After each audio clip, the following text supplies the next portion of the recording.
Magsasabaw ako ng tuna. Ayan o.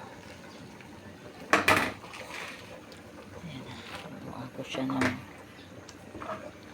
dahon sa pichay. Naluan ko siya ng okra. Ayan.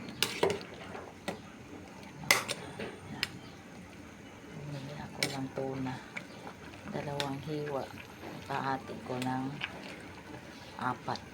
Kaya naging 8 na siya. Lagyan ko na ng pichay ng dahon. Lagyan ko pa ng dahon sa kamote at dahon sa alugbati. Para marami ang gulay at vitamina. Kailangan tayo ngayon ng mabitaminang pagkain kasi sobrang init ang panahon. Kaya magsabaw-sabaw na lang tayo. Yan.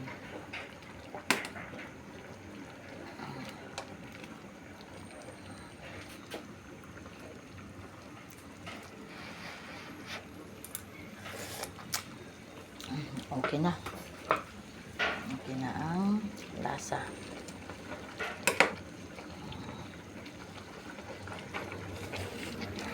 Ang ating tuna na sabaw.